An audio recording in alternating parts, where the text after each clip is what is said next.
Hey guys, time for another Homestead Help. I just got home and I'm bringing some firewood in. That'll be another topic. But I watched a video, I won't say who it was, but they had, I forget what part of the series it was, but they had bought their land, beautiful piece of property. They had started the house. Yeah, they had started their house. They had been living out there for, I think, a year, staying in a trailer. Nice trailer, had you know, everything you needed to stay alive. And they were talking about having to go and get water. And it seemed like going to get water was no big deal. And yeah, they just had to go down the road 5 miles and get water. You see this quite often when it comes to homesteading, and water should be very high on your priority list as far as the homestead goes. You need water for everything. Water's life. You need water for your garden if you don't get enough rain. If you're going to have livestock, which most homesteaders eventually do, you need water. And you need a reliable source of water. Like, what happens if you get sick for a little while and, you know, you're kind of bedridden? Then what? Who's going to go get the water? Are you going to ask your neighbor to get water for you? Yeah, so I don't know if you need a spring specifically, but maybe even look at the cost of getting a well drilled. I know in Ontario it's, you know, 10 to 15,000, depending on how deep they have to go and you know, your certain circumstances. But to know that I'm going to have some fairly safe and fresh water for probably life is well worth that money. And if I can't buy that, I wouldn't be doing it. Hauling water around just doesn't make sense. Water's heavy. You need something big to haul water around, unless you're going to carry 5-gallon totes, you know, like a 5-gallon pail. You start you know, getting heavier or bigger jugs, and you're looking at bigger weights. And that's fine maybe when you're 20, 30, maybe 40, but come 50, 60, 70, do you really want to be hauling, you know, 10, 15, 20 gallons around every couple days to every week? I don't think so. That doesn't make sense to me. So I would look at your water source. You know, do you have a reliable creek around you that you could maybe not necessarily have drinking water from, but water for your crops, water for your livestock? You know, a nice flowing creek that doesn't run dry in the summer, that's not a bad alternative. Maybe digging, if you have equipment or access to equipment, maybe digging a nice big pond. You know, dig something 15 feet down, something that you know, even when we get a real heavy dry spout, that you're still going to have some water down there to survive.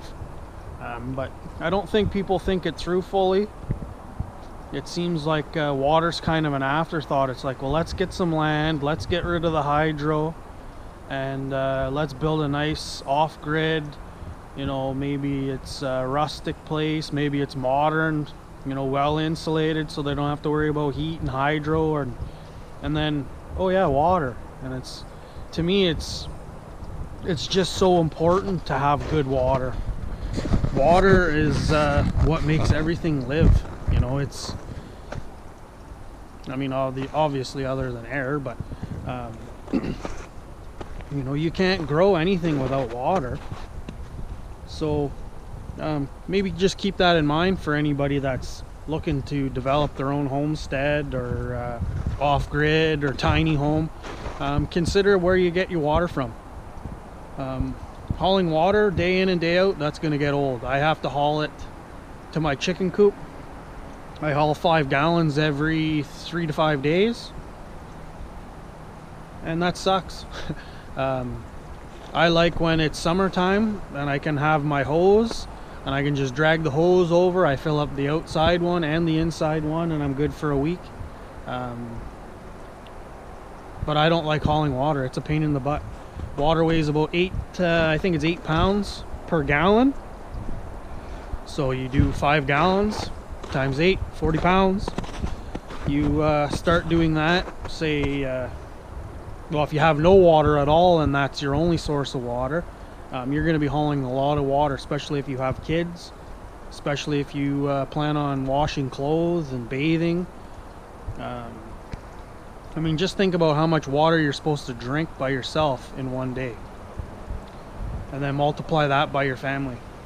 So anyways, just thought I would bring that up. It's something that I had seen just recently in a video, but it had also been in quite a few videos where people were hauling water, and all of a sudden they were getting some big storage totes inside, and they were gonna bring water in and pump it up into the storage so they could have running water in the house. And I thought, yeah, but you're hauling the water in.